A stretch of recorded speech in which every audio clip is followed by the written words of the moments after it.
Hello दोस्तों, हमारे YouTube channel knowledge zero से में आपका बहुत बहुत स्वागत है। तो हम आपके लिए लेकर आए गए हैं मैट्रिक बोर्ड परीक्षा 2022 के लिए जो नॉन हिंदी का सब्जेक्टिव गेस्ट क्वेश्चन तय दिए हुए थे, उन सभी प्रश्नों का आज उत्तर बताने वाले हैं। तो चलिए बिना समय गवाते हुए क्वेश्चन को शुरू कर देते हैं।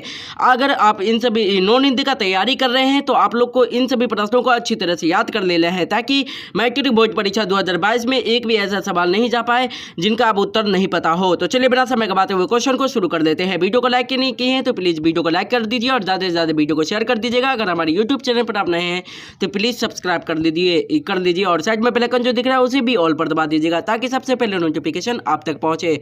तो चलिए क्वेश्चन को शुरू कर देते हैं। तो आपका क्वेश्चन नंबर 1 कुछ इस प्रकार है। हामिद मिठाई खिलौने के बदले चिमटा पसंद करता है, क्यों? हामिद मिठाई खिलौने, थोड़ा फास्ट में चलेंगे क्योंकि तय इस क्वेश्चन पे आज डिस्कस करने वाले हैं। तो चलिए क्वेश्चन को देख लेते हैं। क्वेश्चन नंबर 1 देखिए, हामिद मिठाई खिलौने के बदले चिमटा पसंद करता है, क्यों? हामिद मिठाई खिलौने के बदले चिमटा इसीलिए पसंद करता है क्योंकि रोटी सेकते समय दादी की उंगली जल जाती थी। अगर वह चिमटा लेकर दादी को देगा उसकी उंगलियां नहीं जलेगी। मिठाई खिलौने क्षणिक सुख देने वाले हैं, इसीलिए उसने चिमटा ही पसंद किया। हामिद जो था, हामिद ने सोचा कि अगर हम दादी के लिए चिमटा दे दें तो उसकी उंगली भी नहीं जलेगी। मिठाई खिलौने क्षणिक तुरंत थोड़ी देर के बाद फूट जाएगा, इसलिए उसने चिमटा ही पसंद किया। तो चलिए क्वेश्चन नंबर 2 को देखते हैं। जी हाँ, तो आपका क्वेश्चन नंबर 2 देखिए कुछ इस प्रकार है। लेखक को बीमार पड़ने की इच्छा क्यों हुई? लेखक को बीमार पड़ने की इच्छा इसीलिए हुई क्योंकि स्वादिष्ट बिस्कुट खाने को मिलेंगे, पत्नी सिर में तेल डालकर सेवा करेगी तथा मिलने के लिए आने वाले को तांता लगा रहेगा, इसलिए उन्होंने एक दिन कुछ ज़्यादा ही जलपान कर लिया। लेखक को बीमार पड़ने की इच्छा क्यों पड़ी? तो उसने सोचा कि स्वादिष्ट बिस्किट खाने को मिलेंगे और पत्नी सिर में तेल डालकर सेवा करेगी और मिलने वाले का तांता लगा रहेगा, इसलिए एक दिन बहुत ज़्यादा जलपान कर लिए थे। चलिए तो नेक्स्ट क्वेश्चन नंबर 3 को देख लेते हैं आप। जी हाँ दोस्तों, आप इन सभी प्रश्नों को अच्छी तरह से याद कर लेते हैं तो मैट्रिक बोर्ड परीक्षा 2022 के लिए आपके लिए बहुत ही महत्वपूर्ण वीडियो होने वाला है, क्योंकि स्पेशली बिहार बोर्ड के छात्रों के लिए बनाया गया है ये वीडियो। तो देखिए क्वेश्चन नंबर 3 कुछ इस प्रकार है। खुशबू रचते हाथ से क्या तात्पर्य है? खुशबू रचते हाथ कहने का कवि का तात्पर्य है कि जिन हाथों की मदद से लोग सुखमय जीवन का आनंद लेते हैं अथवा जिनके श्रम के परिणाम स्वरूप स्वर्गिक सुख का भोग करते हैं। हर काम श्रमिक के सहयोग से ही संपन्न होता है। बिना श्रम के किसी काम की पूर्णता की कल्पना तक नहीं की जा सकती। श्रम पर ही सारी सफलता निर्भर करती है। तो तात्पर्य है कि एक से एक अद्भुत वास्तु इन्हीं हाथों की श्रम की देन है, अतः व्यक्ति का भाग्य या सुख इन्हीं हाथों के श्रम पर आश्रित है। इसलिए कवि का कहना है परा कि खुशबू रचते हाथ जो कटु सत्य है। ध्यान रखिएगा। तो हम आपको साधारण भाषा में समझाना चाहें तो आप कह सकते हैं कि खुशबू रचते हाथ कहने का कवि का तात्पर्य है, यानी कि बोलने का अर्थ है, बोलना चाहते हैं कि श्रम यानी कि काम के बिना आप काम करिएगा तभी कुछ सफलता मिलेगा। बिना काम सोचने से नहीं होगा, कुछ करने से ही कुछ हो पाएगा। तो चलिए क्वेश्चन नंबर 4 को देख लेते हैं। क्वेश्चन नंबर 4 देखिए कुछ इस प्रकार है। जी हाँ, थोड़ा तेज़ी में चलेंगे। आप लोग को डिस्क्रिप्शन बॉक्स में लिंक दे दिया जाएगा जिनसे आप PDF डाउनलोड कर सकते हैं और वहाँ से आसानी से याद भी कर पाएंगे। जी हाँ, इन सभी प्रश्नों को अपने नोटबुक में उतार लीजिएगा और इन्हें अच्छी तरह से याद कर लीजिएगा। आप लोग को अगर याद है तो इन सभी प्रश्नों को अच्छी तरह से देख लीजिए कि आपके एग्जामिनेशन बोर्ड में कैसा कैसा प्रश्न आते हैं। जी हाँ दोस्तों, बार बार पूछे जाने वाला सभी प्रश्न हम आज आपके लिए लेकर आ गए हैं। तो देखिए क्वेश्चन नंबर 4 को कुछ इस प्रकार है। आप शुरू से लेकर अंत तक जरूर वीडियो को देखिएगा। तो देखिए क्वेश्चन नंबर 4 कुछ इस प्रकार है। निराला को दीनबंधु क्यों कहा गया है?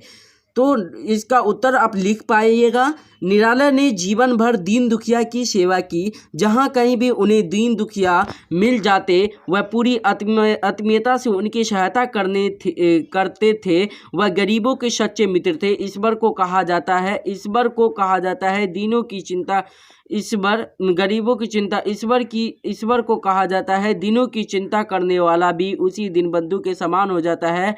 जो रहीम दिन ही लखई दिन बंधु समहई, इसीलिए निराला को दीनबंधु कहा गया है। ध्यान रखिएगा। चलिए नेक्स्ट क्वेश्चन को देख लेते हैं, क्वेश्चन नंबर 5 को। जी हाँ, तो आपका 5 नंबर क्वेश्चन देखिए कुछ इस प्रकार है। वन्य प्रांत के सौंदर्य का वर्णन कीजिए। देखिए 5 नंबर क्वेश्चन, वन्य प्रांत के सौंदर्य का वर्णन कीजिए। कवि ने वन्य प्रांत के सौंदर्य का वर्णन करते हुए कहा है कि पशु पक्षी का आश्रय स्थल है। पक्षी पेड़ों पर घोंसले बनाकर रहते हैं, तो कुछ जीवों पेड़ों पर कोटर में अथवा वन्य में एकांत स्थान में रहते हैं। वन्य में विविध प्रकार के पेड़ पौधे होते हैं तथा पक्षी पेड़ों के फल खाकर, तो पशु हरी हरी घास खाकर भूख मिटाते हैं। शाम होते ही क्या होते हैं? शाम होते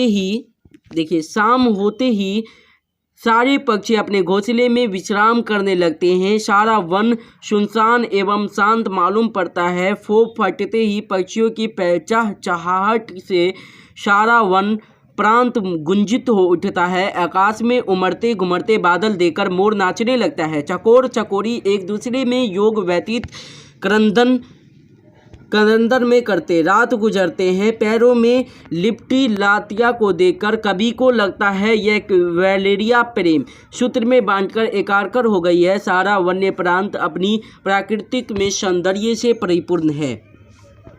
जी हाँ, तो चलिए नेक्स्ट क्वेश्चन को देख लेते हैं, क्वेश्चन नंबर 6 को। देखिए दोस्तों, अगर हम सभी प्रश्नों को विस्तार से बताएंगे तो बहुत ज़्यादा समय हो जाएगा, काफ़ी लंबा वीडियो हो जाएगा। इसीलिए हम आपको बता दे रहे हैं, आप इन सभी प्रश्नों को अच्छी तरह से याद कर लीजिएगा। तो देखिए क्वेश्चन नंबर 6 कुछ इस प्रकार है। संजू कैसी लड़की थी? उसे किस चीज़ का शौक था? गुलाब की फूल फूल सी नन्ही संजू कक्षा 8 में पढ़ती थी। संजू कैसी लड़की थी? तो गुलाब की फूल सी नन्नू कक्षा 8 में पढ़ती थी। संजू के कक्षा 8 में पढ़ती थी। जो स्वभाव यानी कि जो स्वभाव में हंसमुख पढ़ने में सियानी तथा कहानी कविता कॉमिक्स आदि पढ़ने की शौकीन थी। उसे संजू कक्षा 8 में पढ़ती थी। जो स्वभाव में यानी कि हंसते थे और सियानी भी थी। कहानी कविता और कॉमिक्स आदि पढ़ने की शौकीन थी। उसे कविता और कहानी और कॉमिक्स पढ़ने में बहुत मज़ा आता था। उसे चटपटी पुस्तक पढ़ने का शौक था तथा चुटकुले भी सुनाने एवं हंसाने का भी शौक था। ध्यान रखिएगा। चलिए नेक्स्ट क्वेश्चन को देख लेते हैं, क्वेश्चन नंबर 7 को। जी हाँ, तो आपका क्वेश्चन नंबर 7 देखिए कुछ इस प्रकार है। संजू को डायरी लिखने की प्रेरणा किसी से मिली? देखिए उसका उत्तर है, संजू को डायरी लिखने की प्रेरणा गांधी साहित्य में संकलित बापू की सत्य के प्रयोग से मिली। किससे मिली? तो गांधी के साहित्य में संकलित बापू की सत्य के प्रयोग से मिली। बापू ने इन प्रयोगों को अपनी डायरी में लिखा था। ये जो महात्मा गांधी थे वो अपने इन प्रयोगों को डायरी में लिखा था। माता पिता एवं दीदी ने भी डायरी लिखने के लिए उसे उत्साहित किया। किसे किया? तो संजू को किया। ध्यान रखिएगा। चलिए नेक्स्ट क्वेश्चन को देखते हैं, क्वेश्चन नंबर 8 को। जी हाँ, तो आपका 8 नंबर देखिए क्वेश्चन कुछ इस प्रकार है। मुँह को कहाँ ढूंढे बंदे, मैं तो तेरे पास में। ईश्वर मानव को संबोधित करते हुए कहता है, सृष्टि के श्रृंगार मानव। ईश्वर मानव को संबोधित करते हुए कहता है कि सृष्टि के श्रृंगार मानव, मुझे कहाँ खोजता फिरता है, मैं तो सतत तुम्हारे साथ रहता हूँ। ईश्वर कहता है कि मैं तो सतत तुम्हारे साथ रहता हूँ। मेरी प्राप्ति ब्राह्मण पूजा करने से नहीं आंतरिक पूजा और सच्चे दिल से स्मरण करने से, स्मरण माने याद करने से मिलती है। देखिए, जब मानव अपने मूल्यों को जान लेता है तब उसकी अपने स्वरूप का सही ज्ञान हो जाता है, तब आत्मा का मिलन परमात्मा से हो जाता है। इसलिए मानव को रूढ़िवादी विचारों को छोड़कर जीवन सत्य को जानने का प्रयास करना चाहिए, क्योंकि हर वह प्राणी प्राण का रूप वही है। ध्यान रखिएगा। देखिए, आप स्क्रीनशॉट लेना चाहते हैं तो ले सकते हैं, नहीं तो हम आपको डिस्क्रिप्शन बॉक्स में लिंक दे देंगे, आप वहां से आसानी से डाउनलोड कर सकते हैं PDF। जी हाँ, चलिए नेक्स्ट क्वेश्चन को देख लेते हैं, क्वेश्चन नंबर 9 को। देखिए 9 नंबर क्वेश्चन कुछ इस प्रकार है दोस्तों आपका। देखिए, ईर्ष्या की बेटी किसे और क्यों कहा गया है? ईर्ष्या की बेटी निंदा को कहा गया है। ऐसा इसीलिए कहा गया है कि जो व्यक्ति ईर्ष्यालु होता है वह निंदक भी होता है। वह दूसरे की निंदा करके यह बताना चाहता है कि अमुक व्यक्ति ठीक नहीं है, ताकि वह लोगों की आंखों से गिर जाए और उसके द्वारा किया गया रिक्त स्थान उसे प्राप्त हो जाए। ईर्ष्या की बेटी किसे कहा गया है? जी हाँ, ईर्ष्या की बेटी निंदा को कहा गया है। ऐसा इसीलिए कहा गया है कि जो व्यक्ति ईर्ष्यालु होता है, ईर्ष्या की बेटी निंदा को कहा गया है, और ईर्ष्यालु होता है वह निंदक भी होता है। ऐसा इसीलिए कहा गया है कि जो व्यक्ति ईर्ष्यालु होता है वह निंदक भी होता है। वह दूसरे की निंदा करके, निंदा यानी कि उसके बारे में बुराई करके यह बताना चाहता है कि अमुक, यानी कि जिसका बुराई करता है वो अमुक व्यक्ति यानी कि सामने वाला व्यक्ति ठीक नहीं है, ताकि वह लोगों के आंखें से गिर जाए। जिसका बुराई कर रहा है वो और दूसरे के आंखों से गिर जाए और उसके द्वारा किए गए रिक्त स्थान उससे प्राप्त हो जाए। लेकिन वह भूल जाता है कि दूसरे को गिराने की कोशिश में उसका अपना ही पतन होता है। जी हाँ, दूसरे को गिराने की कोशिश में उसका अपने ही पतन होता है। उसके भीतर के सद्गुणों का ह्रास होने लगता है, यानी कि ह्रास होने लगता है, कमी होने लगता है। फलतः निंदा करने वाले लोगों की नज़र से गिर जाता है। निंदा यानी कि शिकायत करने वाले की नज़र से गिर जाता है। चलिए नेक्स्ट क्वेश्चन को देख लेते हैं दोस्तों, क्वेश्चन नंबर 10 को। देखिए, आपका 10 नंबर क्वेश्चन कुछ इस प्रकार है। ईर्ष्यालु से बचने का क्या उपाय है? ईर्ष्यालु से बचने का क्या उपाय है? तो ईर्ष्यालु से बचने का संबंध में नीतिशे ने कहा है। किसने कहा है? नीतिशे ने कहा है कि ऐसे ईर्ष्यालु लोग बाजार की मक्खियों के समान होते हैं, जो कारण हमारे चारों ओर भिनभिनाया करते हैं और हमें कष्ट पहुंचाते हैं, क्योंकि उन्हें हमारे गुण का पता नहीं है। इसीलिए उन्हें छोड़कर एकांत की ओर भाग जाना चाहिए। अच्छे या महान लोग एकांत में ही रहकर महान कार्य करने में सफल हुए हैं। लोग वहाँ रहते हैं जहाँ बाजार की मक्खियाँ, देखिए, जहाँ बाजार की मक्खियाँ नहीं भिनकती, वह जगह क्या होता है? तो एकांत होता है। नीतिशे ने इसके संबंध में बताना चाहा कि मक्खियाँ जो बाजार के जहाँ पे दिखेगा, जहाँ पे ज़्यादा मक्खियाँ रहे, एक मक्खिया बाजार में दिखेगा, बहुत सारा एक जगह ही मक्खियाँ दिखेगी, अकेले में नहीं दिखेगी। जी हाँ, बहुत सारा एक जगह ही मक्खियाँ दिखाई पड़ती है। इसीलिए उन सभी मक्खियों यानी कि उन सभी आदमियों के साथ ना रहकर अकेले में रहना बहुत ही बेहतर है, ज़्यादा अच्छा है कि अकेले में रहिए आप। जी हाँ, ईर्ष्यालु से बचने का यही एक तरीका। लेते हैं क्वेश्चन नंबर 11 को। जी हाँ, तो आपका 11 नंबर देखिए, क्वेश्चन कुछ इस प्रकार है। पीपल के पेड़ हमारे लिए किस प्रकार उपयोगी है? पीपल के पेड़ जो होते हैं हमारे लिए किस प्रकार उपयोगी है? तो हम उत्तर है हमारा, पीपल हमारे लिए अति उपयोगी है। इस पेड़ में हर क्षण प्राण वायु ऑक्सीजन उत्सर्जित होते रहते हैं।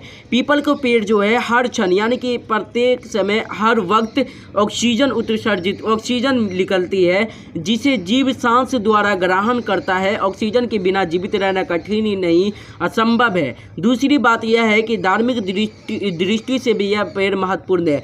धार्मिक यानी कि हिंदू के धार्मिक में जो है इसे पीपल के पेड़ बहुत ही महत्वपूर्ण माना जाता है। ध्यान रखिएगा, धार्मिक दृष्टि से भी यह पेड़ महत्वपूर्ण है। इस पेड़ की पूजा करके लोग इसके प्रति अपना श्रद्धा प्रकट करते हैं। यह पेड़ पशु पक्षियों के आश्रय स्थलीय है। पथिक इस पेड़ की शीतल छाया में, पथिक जो है इस पेड़ की शीतल छाया में शांति महसूस करते हैं। पीपल की पेड़ की छाल एवं फल का उपयोग सिद्धि बनाने में किया जाता है। यह पेड़ दीर्घकाल तक यानी कि लंबा समय तक जीवन धारण किए रहते हैं, इसलिए यह पेड़ महत्वपूर्ण एवं उपयोगी दोनों होते हैं। ये 5 नंबर में भी आ सकता है। जी हाँ दोस्तों, 5 नंबर में भी आ सकता है। अगर आप इन सभी प्रश्नों को याद कर लेते हैं तो हम बताएंगे कि आप लोग का 5 नंबर में ये देखिए पीपल के पेड़ हमारे लिए किस प्रकार उपयोगी है, ये 5 नंबर में भी आ सकता है। या 2 नंबर में आएगा तो थोड़ा सा लिखकर शॉर्टकट में लिख दीजिएगा। अगर 5 नंबर में आए तो ये जो पूरे दिए हैं, पूरे बताए हैं, इन सभी पूरे को लिखना है। तो चलिए क्वेश्चन नंबर 12 को देख लेते हैं। 12 नंबर आप देखिए, 12 नंबर क्वेश्चन आपका कुछ इस प्रकार है। कैसा वातावरण मिलने पर बुलबुल पंछी गाने लगता है? ये पीपल पार्ट का ही प्रश्न है।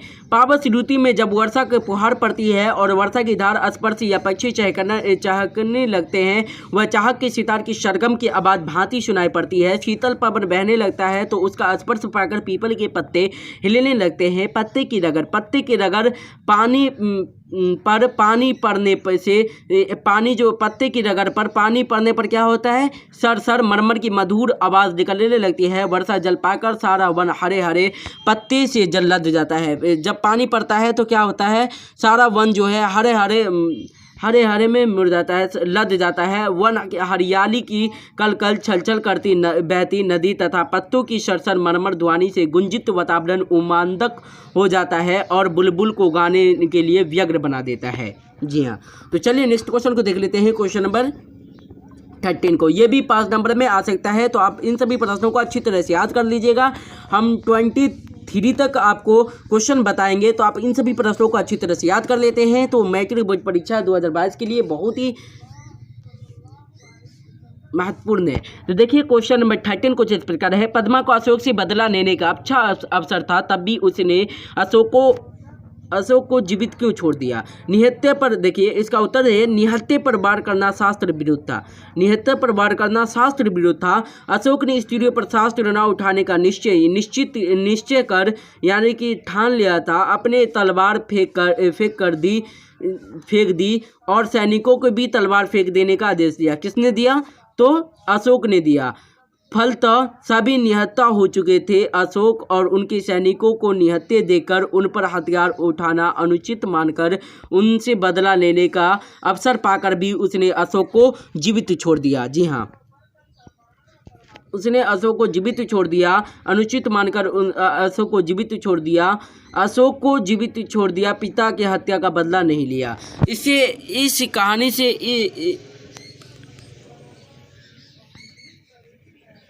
इसका मतलब ये होता है कि आपका कत्ल कर दे तो आप भी कत्ल ना कर सके।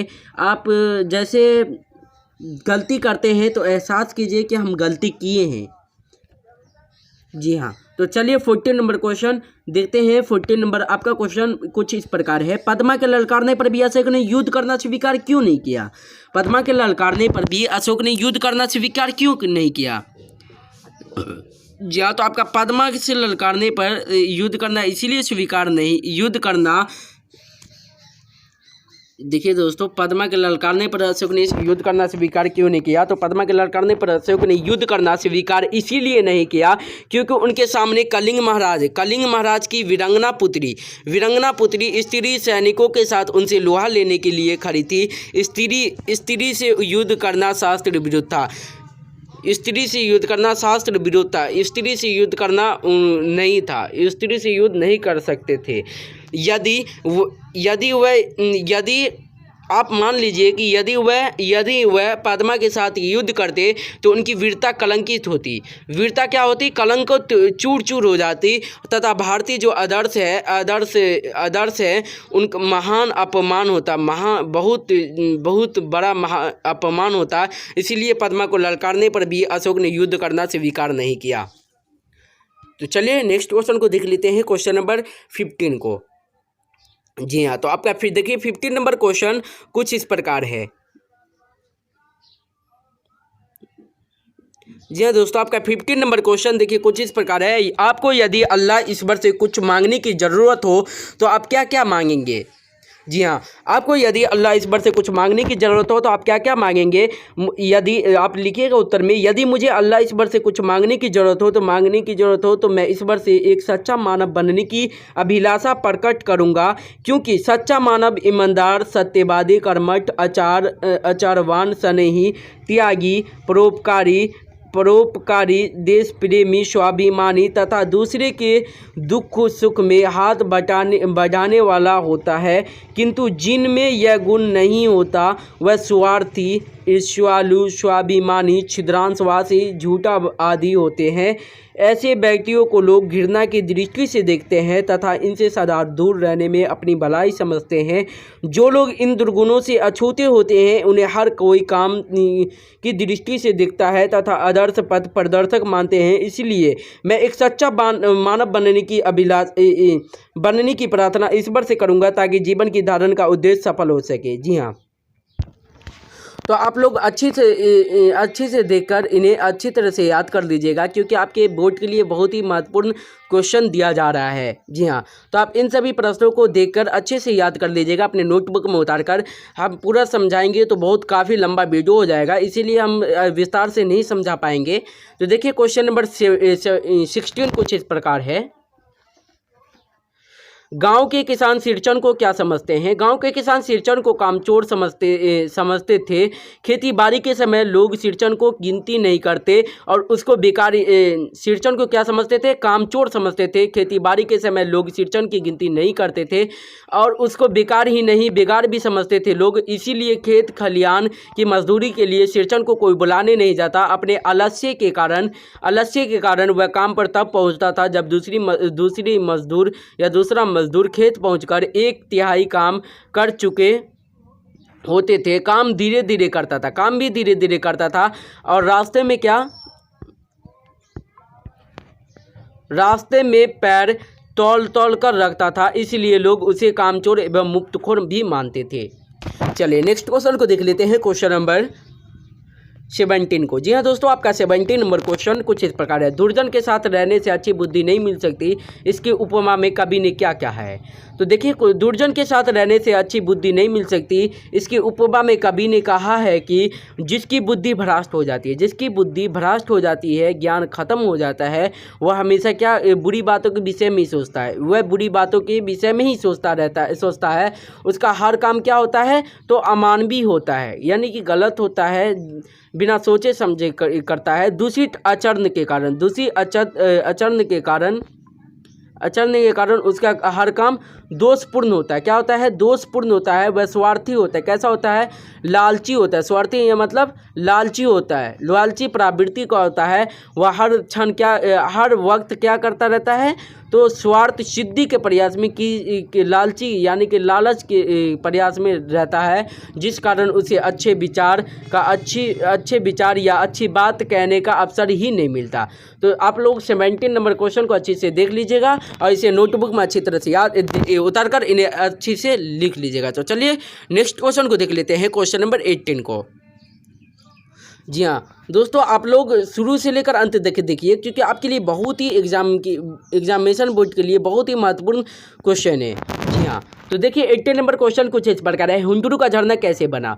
नदी जहाँ पहाड़ को पार करने की चेष्टा में पहाड़ पर चढ़ती है। नदी जहाँ पहाड़ को पार करने की चेष्टा में पहाड़ पर चढ़ती है, वहाँ पानी की कई धाराएं हो जाती है। पानी की क्या? कई धाराएं हो जाती है। और जब सारी धाराएं एक होकर पहाड़ से नीचे गिरती है तो वही झरना बनता है, जिसकी ऊंचाई 243 फुट है। यह झरना रांची तथा हजारीबाग के जंगलों के बीच बह रहा है। एक ओर रांची का जंगल तो दूसरी ओर हजारीबाग का जंगल। परबल की क्या होता है? झरना की प्रबल धारा जहाँ गिरती है वहाँ का पानी सतरंगा इंद्रधनुष सा प्रतीत होता है। क्या होता है? वहाँ जो पानी गिरता है तो कैसा प्रतीत होता है? सतरंगा इंद्रधनुष सा प्रतीत होता है। जी हाँ, तो चलिए 19 नंबर क्वेश्चन को देख लेते हैं। आपका 19 नंबर क्वेश्चन कुछ इस प्रकार है, देख लीजिए। 19 नंबर क्वेश्चन कुछ इस प्रकार है। भगत ने अपने बेटे की मृत्यु होने पर अपनी भावनाएं किस तरह व्यक्त करता है? भगत जो है अपने बेटे के मरने पर किस तरह भाव व्यक्त करता है? जी हाँ, क्या होता है? तो भक्ति गीत देखिए, भगत अपने बेटे की मृत्यु होने पर उसके सबके पास बैठकर कबीर के भक्ति गीत गाने लगते हैं। भगत जो है भगत अपने बेटे की मृत्यु होने पर क्या करने उसके सबके पास बैठकर क्या करने लगता है, तो भक्ति गीत गाने लगते हैं। सबके निकट एक चिराग जलाकर रख देते हैं। पुत्रवधु को रोने पर उसकी जो है बहू जो है उसके रोने पर क्या कहते हैं, निष्प्रिय भावनाएं व्यक्त करते हुए कहते हैं कि यह रोने का नहीं, उत्सव मनाने का समय है। क्योंकि यहाँ पे गलती है यहाँ दोस्तों, आत्मा का मिलन परमात्मा के पास चली गई है। उन दोनों के मिलन से बड़ा आनंद और कुछ नहीं हो सकता। अतः भगत के कहने का उद्देश्य था कि आत्मा परमात्मा का ही अंश है। मृत्यु के बाद यह अंश उसी परमात्मा में मिल जाता है। यह संसार नश्वर है, इसका अंत होना निश्चित है, इसलिए इस नश्वर शरीर को नष्ट होने पर दुखी होना उचित नहीं है। इस प्रकार भगत ने शरीर की नश्वरता और आत्मा की अमरता का भाव व्यक्त किया है। ध्यान रखिएगा। चलिए 20 नंबर क्वेश्चन को देख लेते हैं। जी हाँ, तो आपका 20 नंबर क्वेश्चन देखिए कुछ इस प्रकार है। कर्मवीर की पहचान क्या है? कर्मवीर विषम परिस्थिति में भी सहज बने रहते हैं। वो भाग्यवादी नहीं कर्मवादी होते हैं। वह हर काम तत्क्षण करने का प्रयास करते हैं। किसी भी काम को कल पर छोड़ना उनकी आदत नहीं होती। वह अपनी दृढ़ता से विपरीत वातावरण को अनुकूल बना लेते हैं। उनका सिद्धांत करो या मरो का होता है। उनका सिद्धांत क्या होता है? करो या मरो का होता है। जब कोई काम आरंभ करते हैं तो पूरा करने के बाद ही दम लेते हैं। कर्मवीर प्रमुखापेक्षी व पराश्रयी नहीं होते। वह सदा पराक्रम पर भरोसा करते हैं। उनका समय ऐसे कार्य में व्यतीत होते हैं जिससे सबका कल्याण होता है। अतः कह सकते हैं कि कर्मवीर निर्भीक, देश प्रेमी, स्वावलंबी, आत्मविश्वासी, परोपकारी, सहज, सरल तथा स्वाभिमानी होते हैं। आप अच्छे से देख लीजिएगा। नोट आपको पीडीएफ दे देंगे तो आप लोग अच्छे से देखकर इन सभी प्रश्नों को अच्छी तरह से याद कर लीजिएगा। तो चलिए क्वेश्चन नंबर 21 को देख लेते हैं। हम आपको पढ़ के बता रहे हैं। जी हाँ, तो कुछ ऐसा क्वेश्चन आ जाता है तो जो बताने वाला रहता है। जी हाँ दोस्तों, देखिए तो आप 21 नंबर देखिए क्वेश्चन बता रहे हैं। जी हाँ, तो देखिए आप 21 नंबर देखिए क्वेश्चन कुछ इस प्रकार है। लक्ष्मीबाई का बचपन किस प्रकार खेलों में बीता? जो भी हम आपको एक भी क्वेश्चन को स्किप नहीं कीजिएगा। जी हाँ दोस्तों, एक भी आपको क्वेश्चन को स्किप नहीं करना है। अगर आप स्किप कर चुके हैं तो स्किप नहीं कीजिएगा। आप इस वीडियो को डाउनलोड कर लीजिए, नहीं तो डाउनलोड कर लीजिए और इसे अच्छी तरह से देख लीजिए। आप नोटबुक में उतार लीजिएगा इन सभी प्रश्नों का उत्तर भी। तो देखिए, लक्ष्मीबाई बचपन से ही साधारण नहीं असाधारण प्रतिभा की थी। वह बचपन से क्या ही थी? साधारण नहीं असाधारण प्रतिभा की थी। वह वीरता की अवतार थी। वह भारत में इतिहास में नया अध्याय यानी कि नया अध्याय जोड़ने आई थी। इसलिए उनका बचपन बर्छी, ढाल तथा कृपाण के साथ व्यतीत हुआ। यानी कि बर्छी यानी कि लड़ाई करने में बचपन से ही बहुत ही असाधारण प्रतिभा की थी। तो ध्यान रखिएगा। चलिए विशेष गुण को देखकर कवित्री जो लिखा है इस कविता को, लक्ष्मीबाई की विशेषता के बारे में अपना विचार प्रकट किया है। लक्ष्मी को बचपन से ही सैन्य शिक्षा के प्रति रुचि थी। नकली युद्ध करना, व्यूह रचाना, सैनिकों को घेरना, दुर्ग तोड़ना, बर्छी तथा कृपाल चलाना उनका नित्य का खेल था, यानी कि बचपन का खेल था। इस प्रकार लक्ष्मीबाई ने हंसी खेल में ही युद्ध कौशल में दक्षता प्राप्त कर ली थी। चलिए तो 22 नंबर क्वेश्चन को देख लेते हैं जल्दी जल्दी, क्योंकि बहुत समय हो चुका है। देखिए बहुत लंबा वीडियो हो चुका है। तो अभी देखिए 22 नंबर क्वेश्चन कुछ इस प्रकार है। मैट्रिक के बाद उच्च शिक्षा के लिए उन्हें कहाँ और किस प्रकार जाना पड़ता था? देखिए मैट्रिक की परीक्षा के बाद कर्पूरी ठाकुर उच्च शिक्षा के लिए दरभंगा के चंद्रधारी मिथिला कॉलेज में अपना नामांकन कराया। आर्थिक स्थिति खराब होने के कारण घर से क्या घुटने तक धोती पहने, कंधे पर गमछा रखे, बिना जूता चप्पल पाँव पैदल चलकर मुक्तापुर स्टेशन पहुँचते थे। वहीं से रेलगाड़ी पकड़कर दरभंगा पहुंचते थे। दिन भर कॉलेज में पढ़कर संध्या समय घर वापस लौटते थे। इस तरह नित्य 50 से 60 किमी की यात्रा करके 2 वर्षों तक पढ़ाई जारी रखे। मैट्रिक के बाद उच्च शिक्षा के लिए उन्हें कहां और किस प्रकार जाना पड़ता था? किसे जाना पड़ता था? तो कर्पूरी ठाकुर को। कर्पूरी ठाकुर जो दरभंगा के चंद्रधारी मिथिला कॉलेज में उसने नामांकन कराया था, वहाँ नाम लिखाया था, और उसके आर्थिक स्थिति खराब होने के कारण उसे क्या थे, घुटने तक ही धोती पहने थे और कंधे पर गमछा रख लेते थे और बिना जूता चप्पल के पाँव पैदल चलकर मुक्तापुर स्टेशन पहुँचते थे और वहीं से रेलगाड़ी पकड़कर कहाँ पहुँचते थे? तो दरभंगा पहुँचते थे। दिन भर कॉलेज में पढ़कर कॉलेज में पढ़ते थे और शाम के वक्त में घर वापस लौट जाते थे। इसी तरह 50 से 60 किलोमीटर की यात्रा करके 2 वर्षों यानी कि 2 साल तक पढ़ाई जारी रखे। तो चलिए 23 नंबर क्वेश्चन को देख लेते हैं। जी हाँ, तो देखिए 23 नंबर क्वेश्चन आपका कुछ इस प्रकार है। जी हाँ, किन परिस्थितियों में खेमा ने पिता ने उसे बेच दिया? खेमा की पिता की आर्थिक स्थिति दयनीय थी, कि बहुत ही खराब थी। आर्थिक स्थिति क्या थी? बहुत ही खराब थी। वह अपने बच्चों के भरण पोषण करने में असमर्थ था। वह किसी तरह जीवन गुजार रहा था। गरीबी के कारण वह शक्तिहीन था तथा आमदनी के अन्य स्रोत न होने के कारण खेमा के पिता उसे बेच दिया था ताकि उन पैसों से अपना भरण पोषण कर सके और बच्चा के दायित्व के भार से मुक्त हो सके। जी हाँ, तो दोस्तों आप इन सभी प्रश्नों को अच्छी तरह से याद कर लीजिएगा। अगर आप अभी भी स्क्रीनशॉट लेना चाहते हैं तो स्क्रीनशॉट ले सकते हैं। जी हाँ, तो वीडियो को अभी तक लाइक नहीं किए हैं तो प्लीज़ वीडियो को लाइक कर दीजिए और ज़्यादा से ज़्यादा वीडियो को शेयर कर दीजिएगा ताकि सभी छात्रों के पास ये वीडियो पहुंच सके। जी हाँ दोस्तों, सभी छात्रों के पास ये वीडियो पहुंच सके ताकि सभी छात्र मैट्रिक बोर्ड परीक्षा 2022 के लिए देखिए स्क्रीनशॉट आप स्किप यानी कि पॉज करके रोक कर वीडियो को आप स्क्रीनशॉट ले सकते हैं। आप स्क्रीनशॉट लेने के बाद इन्हें नोटबुक में उतारकर अच्छी तरह से याद कर लीजिएगा। जी हाँ, आप इन्हें अच्छी तरह से याद कर लीजिएगा। अगर अब हमारे YouTube चैनल को अभी तक सब्सक्राइब नहीं किए हैं तो प्लीज़ सब्सक्राइब कर लीजिए और ज़्यादा से ज़्यादा वीडियो को शेयर कर दीजिए ताकि सभी के पास ये वीडियो पहुंच सके। जी हाँ दोस्तों, क्योंकि आपके लिए बहुत ही मेहनत करने के बाद इन सभी प्रश्नों का उत्तर लाया गया है। देखिए आप स्क्रीनशॉट ले सकते हैं। वीडियो को रोक दीजिए और स्क्रीनशॉट ले लीजिए और अपने नोटबुक में उतार लीजिएगा इन सभी प्रश्नों का उत्तर भी। अगर आप PDF लेना चाहते हैं तो डिस्क्रिप्शन बॉक्स में लिंक दिया हुआ है, आप वहां से आसानी से डाउनलोड कर सकते हैं। तो अगर हमारी टेलीग्राम ग्रुप में अभी तक ज्वाइन नहीं हुए हैं तो प्लीज़ ज्वाइन हो जाइए क्योंकि वहाँ सभी क्वेश्चन का उत्तर PDF में डाला जाता है। तो चलिए नेक्स्ट पार्ट में मिलते हैं। तो आप लोग डिस्क्रिप्शन बॉक्स में लिंक दिया हुआ है, आप वहाँ से आसानी से डाउनलोड कर लीजिए। स्क्रीनशॉट लेने का कोई ज़रूरत नहीं है। अगर लेना चाहते हैं तो वीडियो को रोक दीजिएगा, उसके बाद स्क्रीनशॉट ले लीजिएगा। तो चलिए नेक्स्ट पार्ट में मिलते हैं फिर गेस क्वेश्चन लेकर।